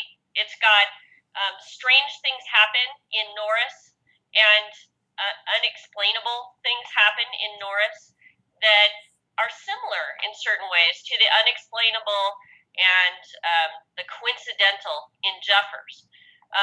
Nature takes a powerful turn, and nature, in a very broad sense, takes a powerful turn for both of these writers. And I think that Jeffers really is writing, especially in his narratives, within a West Coast naturalist vein. Even though he's writing, obviously, poetry, and Norris, for instance, is writing in prose. And you see that as well in London. And many of the naturalist prose writers are actually early 20th century, late 19th century Western folks. There's something about the Western sensibility that gets associated with naturalism. So I think that is an important strain in Jeffers to take note of. Tim, I'm using your book as the guide. A lot of times for any artist, there's oftentimes a catalyzing moment or a catalyzing work that acts as sort of a bottleneck. Is there any particular poem that you know of, if you've gone through chronologically, I'm assuming, to compile a selected poem? Is there one poem that you think stands out above the other as the poem that where Jeffers switched on and he started writing the mature poetry that he's known for? You know, is there that one catalyzing bottleneck moment? I don't know if there's specifically one, but there's maybe a small handful that are related to each other. But before we do that, I just want to throw in the name Thomas Hardy, because in terms of the fiction writers that Jeffers cited as important for his understanding of psychology and region and narrative, it was Thomas Hardy. So another way, kind of parallel to what Geneva's articulating there, perhaps we see Jeffers adapting Hardy's British Isles ethos to the West Coast, and out of that also comes a particular kind of Western naturalism. So we have probably several strands that may be intertwining there. But coming back to your specific question, it's really about 1920 that Jeffers hits his stride as a poet, and poems like Natural Music are key at that moment. I think one of the most interesting ones, though, from that very same period is maybe Salmon Fishing, if we're looking at a short poem. And it exists in several different forms. In the poem, the speaker is watching fishermen at the mouth of the river, and he's very aware of the pain that they are inflicting on the fish. We go back to a comment that was made earlier. But in the early draft of the poem, he stands outside what's going on as if he is a moral authority who is untainted by the violence that is enacted upon nature. There's a revision of the poem where he actually moves himself into the middle of that violence so that he is both aware of it and he is participating in it. And that, I think, is kind of the catalytic moment that opens up the major phase of his work, where he understands that to celebrate the beauty and permanence of nature, which is its unceasing flux as he sees it, is also then to accept his own participation in that flux, which includes then his own mortality. It includes his own suffering. So he has to put suffering in connection to consciousness. You can't have consciousness that ultimately transcends the suffering that generates it But if you don't have consciousness, then the suffering is meaningless. And so that dilemma of how to fully participate in the natural moment and yet to be transcendently aware of the natural moment, which would seemingly alienate us from it, how to bridge that tension. That's what we see being enacted in some of those poems, like Salmon Fishing, and a poem that's from the same era, Continent's End, which I think expresses that very clearly. Geneva, and then, of Patrick. course, you take a narrative like Tamar, and Tamar is a story that's acting that out on a much larger, cohesive scale. Geneva, Patrick, do you have any comment on any sort of touchstone or bottleneck works? No, Tim's got the whole body there much better. I've always been a pick and choose kind of researcher on Jeffers, although I think what Tim is talking about too, in a way, is that as he's working through his aesthetics, he's also working through his philosophy. And it's kind of like what Geneva was talking about earlier. The orality and the visual are combined in an embodied poetics. And I think if poems like Continent's End, I recall pretty well. I'm not sure about the salmon fishing. There's so many fishing poems. But that here we see the philosophical and the aesthetic integrating themselves, so that the choice of point of view is both a philosophical, well, we could say it's a philosophical, a moral, and an aesthetic decision that then helps shape the craft. So I think it's always good to try to talk about it in terms of intercalating these things rather than talking about them as if they occurred at separate moments. Let me read a couple of lines from a poem from the book here, from the early 30s, Triad. It goes, "Science that makes wheels turn, cities grow, moribund people live on, playthings increase, but has fallen from hope to confusion at her own business of understanding the nature of things." And then it goes on. The 1930s, there was a sense that there was just general human failure. Capitalism had failed. That was a viewpoint of a lot of people, that science, even though we had just a decade or so before had the Scopes monkey trial, that science was somehow leading us away from traditional morals or whatnot.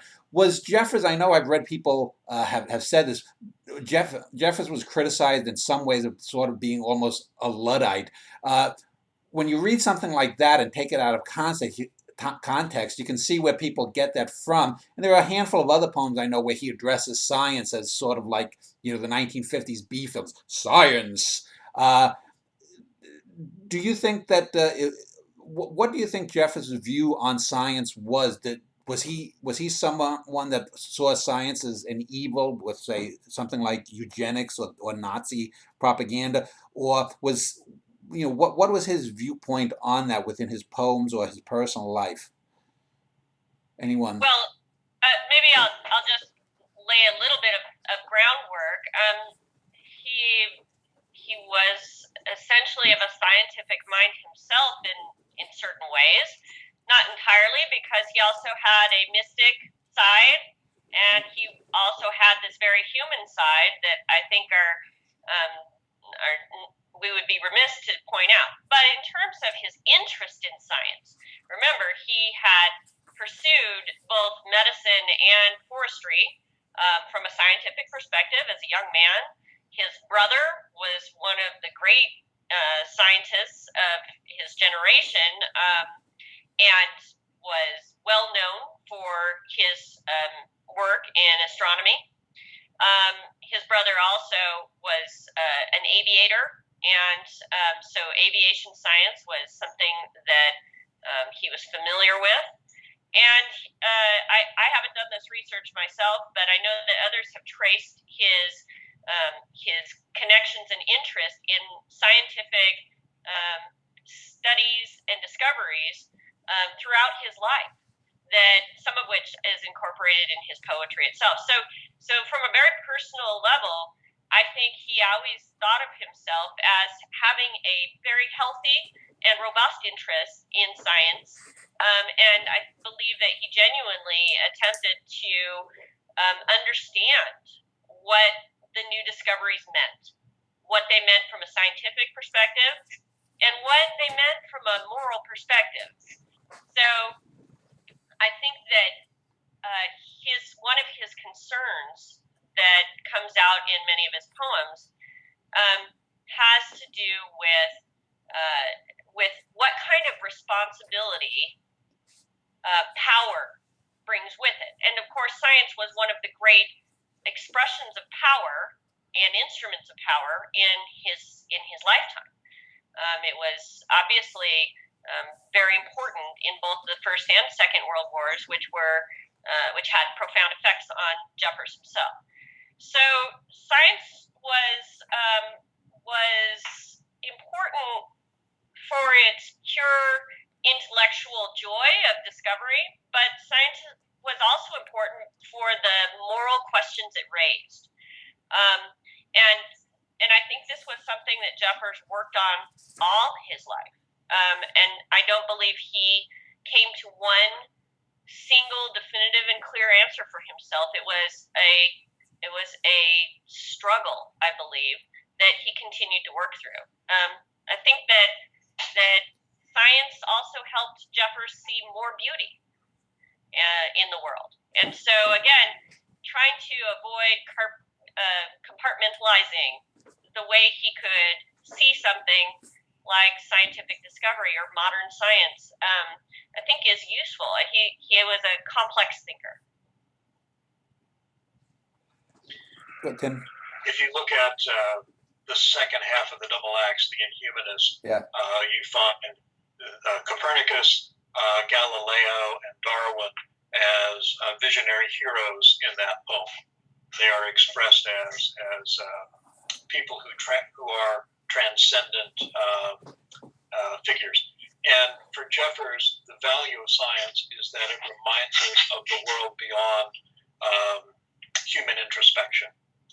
What I think you're quoting, the poem you're quoting from, what we're looking at there is science as it gets embroiled in technology, and then as it gets embroiled in developing mass society and leisure society, consumerist society, and those things he was very opposed to because they... Hello, Tim? Nature. Go ahead. Yeah, but did we lose me there? Yeah, if you can just repeat your last couple of sentences.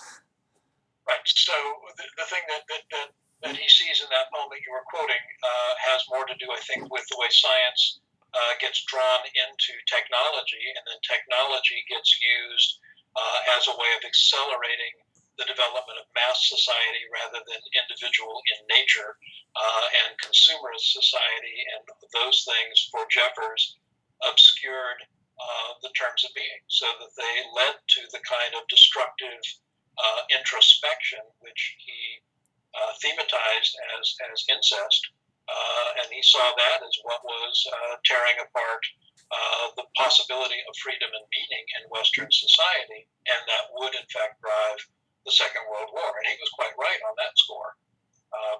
So technology, consumerism, urbanization, those are things that he sees as deeply insidious, and you can see that very clearly in another 30s poem from around the same era called The Purse Seine. Yeah. So just throw that title out there for folks.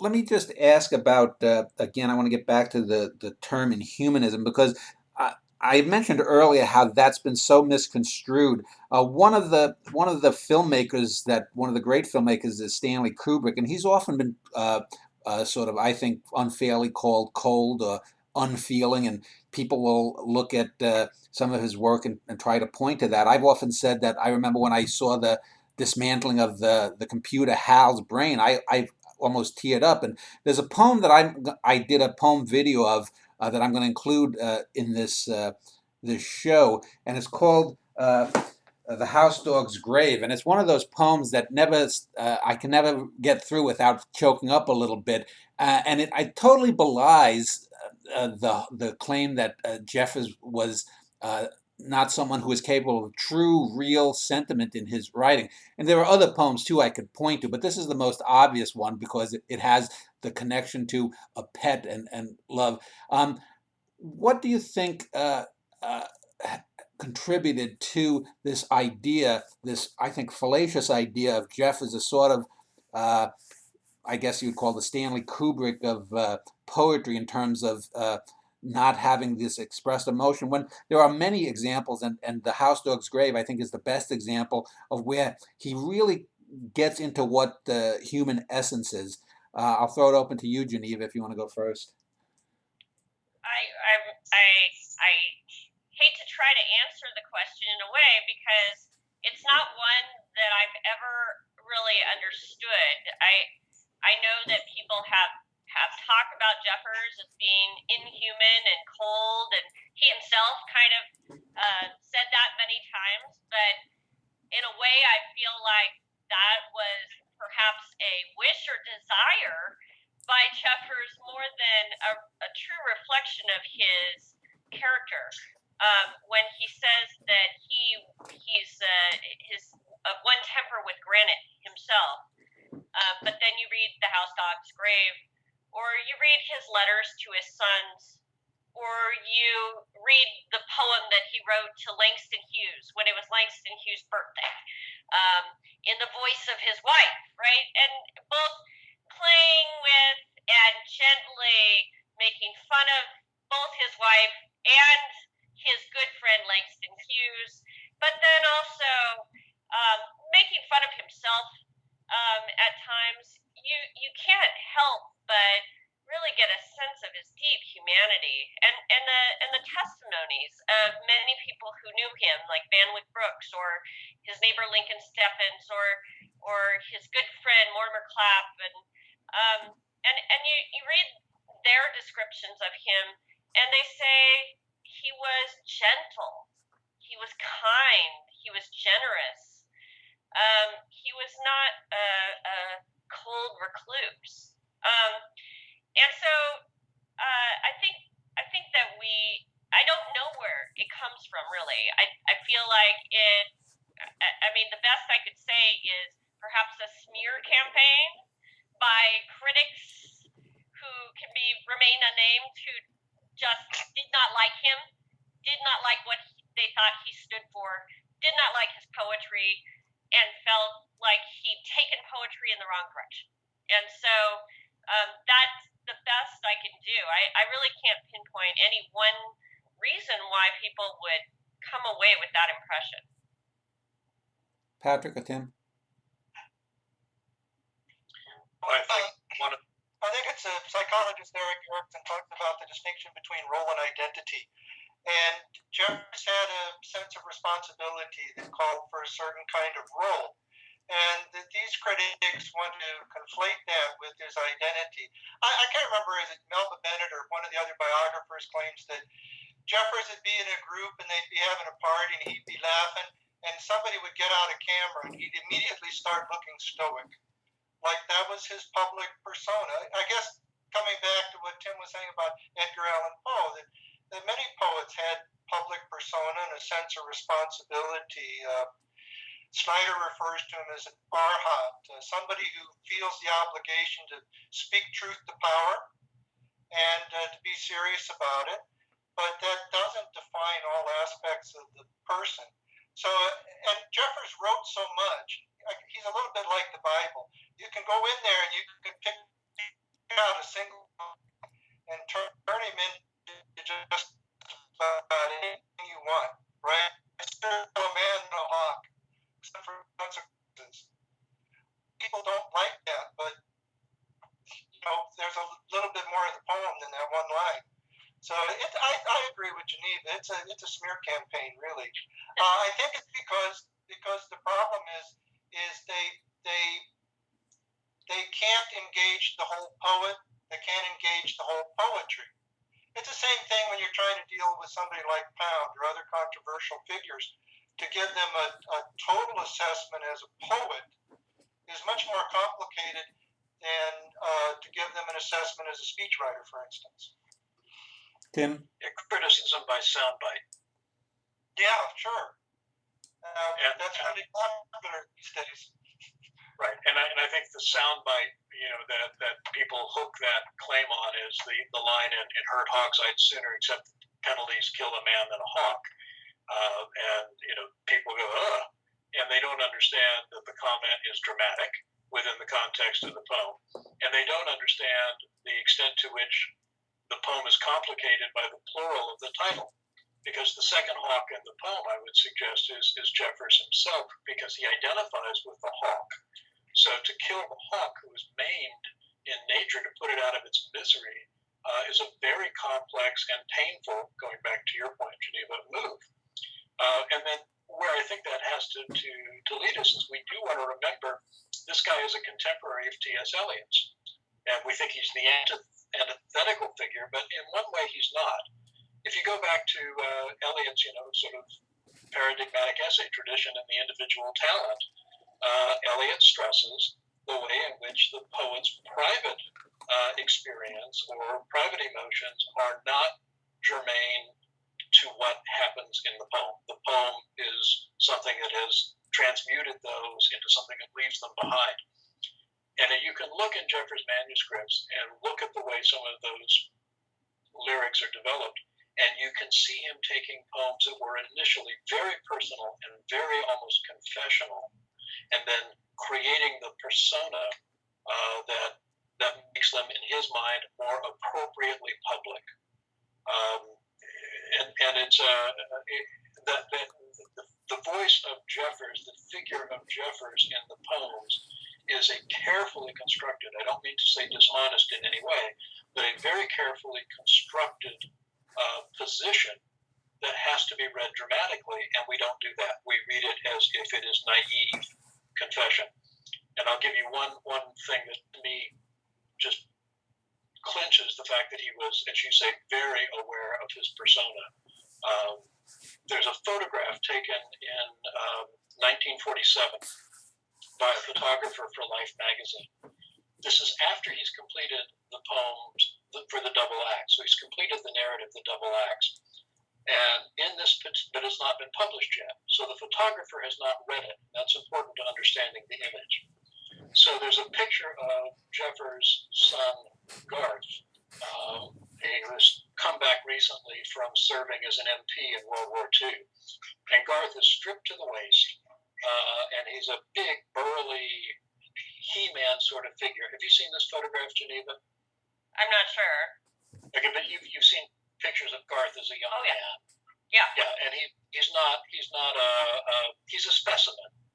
He's a dude, right? Yeah, he's a big guy.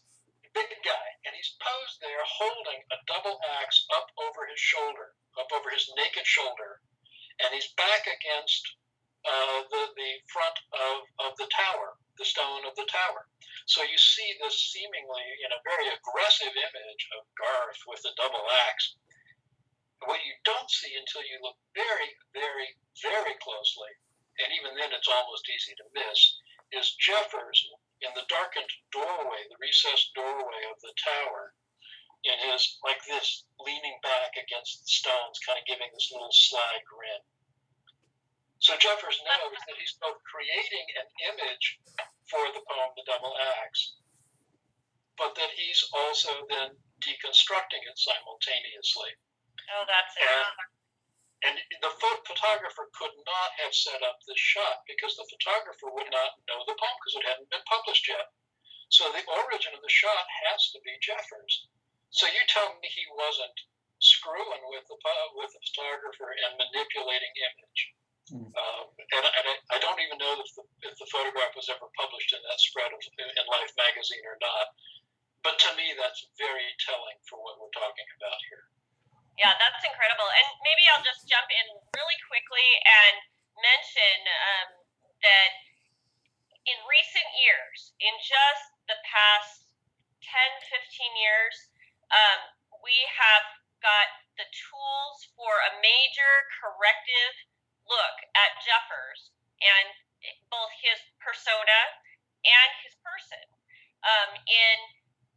In the collected poetry just completed publication publishing by Stanford University Press, by the collected letters of Robinson Jeffers, which does include some of the early letters, and as well as the late, plus letters by his wife, Una, and this amazing multi-volume, right, collection of the poetry and the prose and the letters really gives us a totally comprehensive, very well put together resource to take a major second look at some of the myths that have surrounded Robinson Jeffers, many of which I believe were his own creation, but not all, since the beginning of his career. So we are primed for major reassessments with all these wonderful tools, and Tim Hunt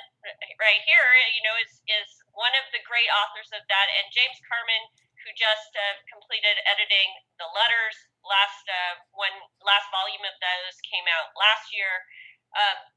Between the two of them have done a major service for anyone who wants to go on and do further research.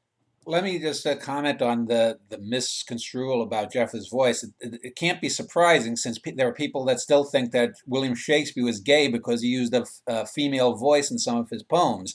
But I want to end the interview in the final segment talking, just giving you a few minutes to sum up your thoughts on Jeffers. But I want to end this segment talking about Jeffers' legacy.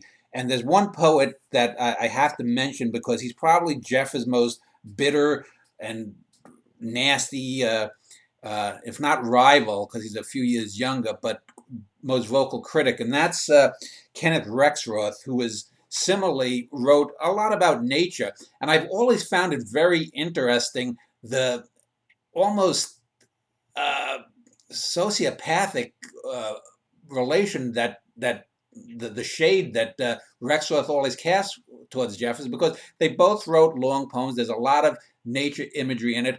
Rexroth was certainly very left-wing. He was, you would think that Jeffers would have been someone that he drew from or whatnot, but I can think of very few major writers or poets that were as scathing in their critique of another fellow writer or poet as Rexroth of Jeffers. Can any of you tell me, was there any personal animus between these two? And after Rexroth's death, what has happened with Jeffers' reputation since? So let's start with the Rexroth-Jeffers bizarre relation. Tim, maybe if you want to go first. Well, George Hart has looked into that in some depth. George Hart has a study that looks at Jeffers, Rexroth, and Schneider. Very good work. Highly recommend. And wasn't Rexroth very much friends with Schneider, correct?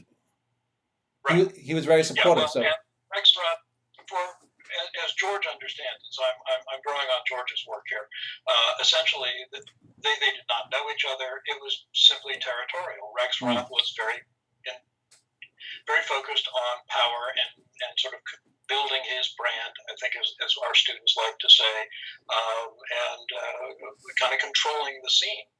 So if you were a protege of Rexroth, as the poet William Everson was, and Schneider was also in that circle for a while, Rexroth made it very explicit. You had to renounce any interest in Jeffers. And Schneider did for many years. He sort of covered over his Jeffersian flirtation as a younger man, and then came out and sort of confessed it somewhat after Rexroth's death. The person who's been most clear about Rexroth's insistence on that was Bill Everson. And Bill said, basically, if I was not allowed to mention Jeffers, I was not allowed to admit to an interest in Jeffers, or I would be read out of the group. So it was very, very aggressive and pretty effective because Rexroth had something of a platform. Yeah. So yeah, literary politics, literary friendship, shall we call them, are wonderful. How about the last half century plus, what has been sort of behind the re-rise of Jeffers, other than say the sort of Earth Day echo green kind of stuff? Is has some of that been spurred on by any? Has there been any sort of daughters or sons of Jeffers that have taken up his poetic mantle, or has it mostly been the ecological stuff?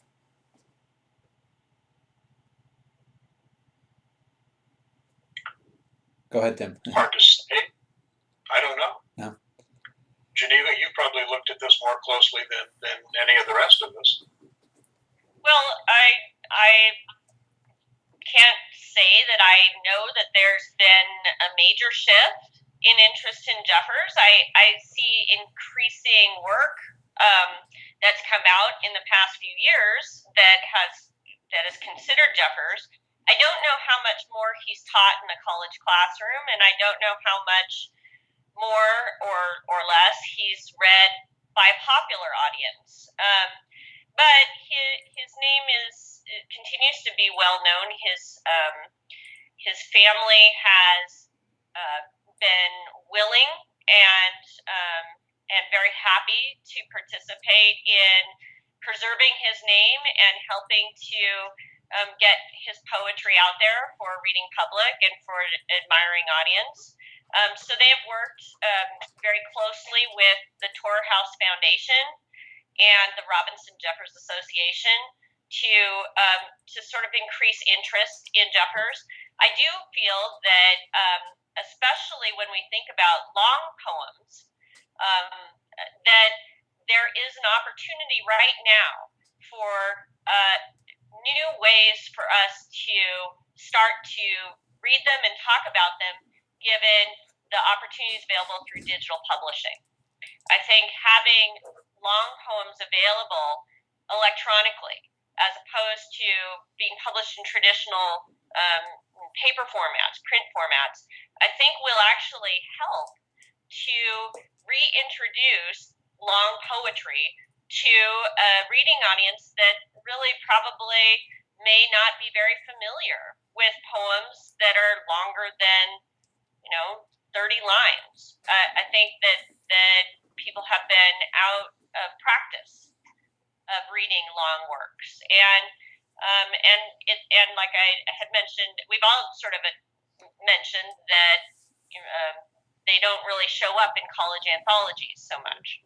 So I think that if the Robinson Jeffers Association, Tor House Foundation, and the family work together, along with interested scholars and passionate admirers, we could probably reintroduce long poems to a much wider audience, and people will find out more about Robinson Jeffers in the future. Patrick, any comment on the legacy? Yeah, a couple of things. One is I think that he's had more influence than is recognized because it's all often filtered through somebody else. For instance, he was clearly a big influence on the Beats, and so people will talk about the influence of the Beats on more contemporary poets without realizing that what's being passed on is something that they picked up from Jeffers. The other thing I think is that the tendency is that when you see a long poem by somebody contemporary, is people almost spontaneously go to Whitman, even though that may not be the right direction. So unless the poet is saying Robinson Jeffers, critics aren't looking there to see the connections. The other thing I think with reassessment is we ought to do more with trans-American studies. The long poem is a popular genre in Canada, and I think we'll see a lot of parallels and possibly influence among contemporary writers, contemporaneous and contemporary writers. And I think what I should have done, and I didn't do it, is I wrote a long essay on Ernesto Cardenal and Pablo Neruda's long sequences. And I think philosophically and holistically, in terms of their interest in science, politics, the cosmos, that the three of them would make a very nice comparative study. And they're in Ernesto Cardenal is a little bit younger, but certainly Neruda and Jeffers deserve to share a stage. So I think there's some work work to be done in that kind of way with the long poems in particular. Well, let's end this segment here, and in the final segment, I'll give Geneva, Patrick, and Tim a final statement on Jeffers, and we'll do that in a moment. In this segment, I just want to give Geneva, Patrick, and Tim a final closing remarks about Jeffers on whatever they want. And as I said, anyone who's enjoyed what they've said, I'll have links to the Society and also the web pages of Patrick and Tim below. So Geneva, if you want to just take a minute or two. I'll make my final remarks very brief. I think Robinson Jeffers is one of the most versatile, powerful, and passionate poets of the 20th century. I think he's got an important message to send to the world about the importance of humans realizing their spot, their proper spot in the universe. And I think that he speaks to the imagination as well as to the passions and to the mind. Okay. Patrick, final comments from you? Well, Geneva's right about all of that. But also, I think that Jeffers has always been relevant, and I think that younger people will be particularly receptive given the state of environmental crisis, given the rise of demagogues in politics, that his warnings are not only prescient but right on the money, and that's what I've noticed in the classroom.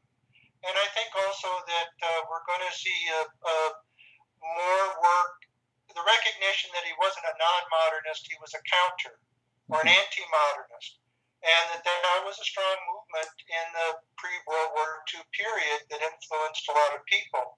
And so there's a whole group of which Jeffers is a part, like Edna St. Vincent Millay, that need further reconsideration. We keep expanding the canon, and as Geneva mentioned with digital publication, there's no limit on doing that. So I'd like, the selected poetries can never have enough long poems in them. It's simply impossible, because otherwise they would be the whole book. And so we need the ongoing access in a way that's affordable and productive. I mean, the selected poetry is great that Tim did, but it never has enough long poems in it for me. Tim, final comment from you? I would say that Jeffers is one of those poets who can be without regard to his era, without regard to a history. So he's like Whitman in that respect. He's like Dante in that respect. But that said, if you want to understand Anglo-American poetry and poetics of the first half of the 20th century, you cannot do it without having Jeffers as a major figure in the dialogue. Okay. So whether you want to go historicist or whether you want to go the great books, Jeffers, either strategy, Jeffers repays. And I will close with one quick remark. When the selected poetry came out some years ago, I got a call one afternoon saying, "Can I bring my book by to have it autographed?" And I'm saying, "Why do you want me to autograph Jeffers' book?" Okay, which is okay. But the thing was, she had bought it as a gift for her husband, who was a long-haul truck driver and a devotee of Jeffers' work. So I do not think that there are too many people driving 16-wheelers back and forth across the United States who are carrying the cantos. Well, but I know that there is at least one who is carrying Jeffers. Well, I hope you've done an audio tape. I hope you've done an audio tape of Jeffers, because he's going to get into an accident if he's opening up that big book of yours. But anyway, thanks to the three of you for speaking about Robinson Jeffers, and anyone who's enjoyed this. My next show will be with linguist Samuel Kaiser on the poetry of Wallace Stevens. So thanks to all three of you. Thank you. Thank you. Thank you.